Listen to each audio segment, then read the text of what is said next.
Hi, Joanne. How are you today? Oh, I'm good, thank you.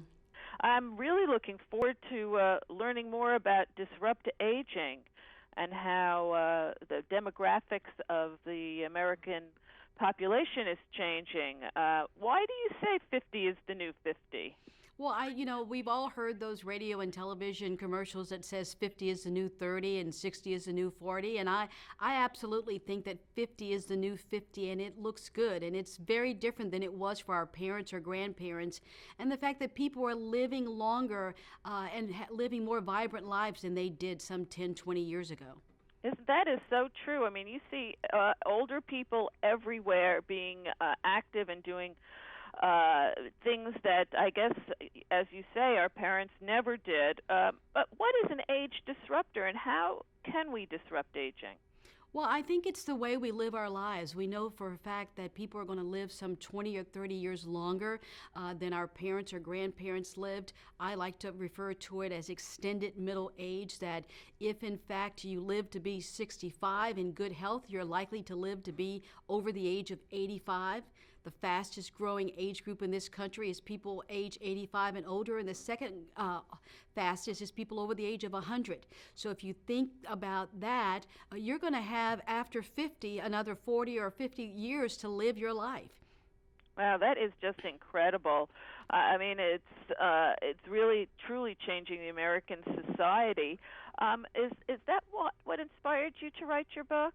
Well, what inspired me was really thinking about the way I was living my own life. And at 58, I was coming to AARP as the CEO, really at the height of my career, and thinking about I could have, in fact, gone home and retired. And yet I have so much to give to society. And Disrupt Aging, I think, is just grew out of that conversation with staff and colleagues and people all around this country who were saying to me, I feel exactly the same way, that I'm not done yet, that I have a lot more to give to this country and to the things that are important to me.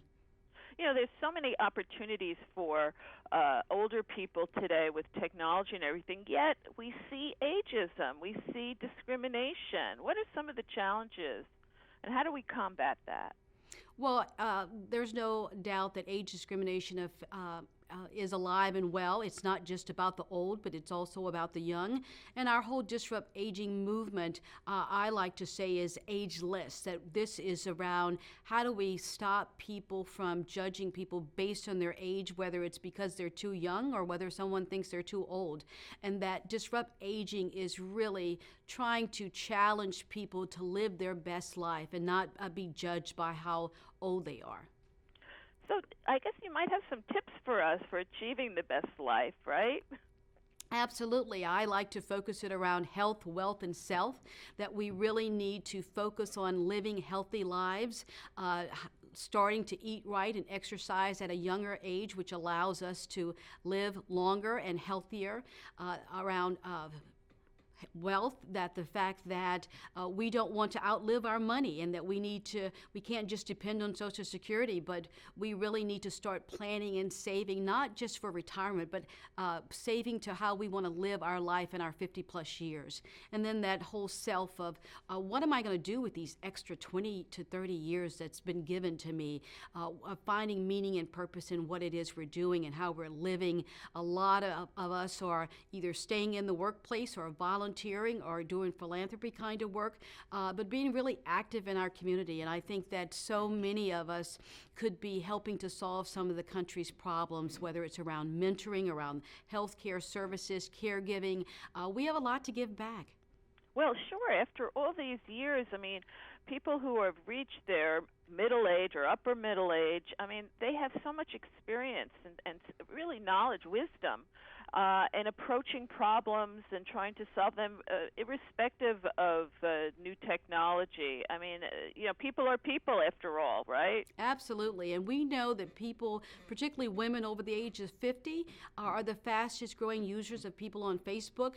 We know that people 50 and older are embracing technology and using it in ways to stay connected to their family and friends. And so we're excited about the opportunities that this new technology is allowing us all to stay connected across the country. Well, this sounds fantastic. Your book, Disrupt Aging, has a lot to offer. I'm sure there's more information. Where can we find some more information if we want?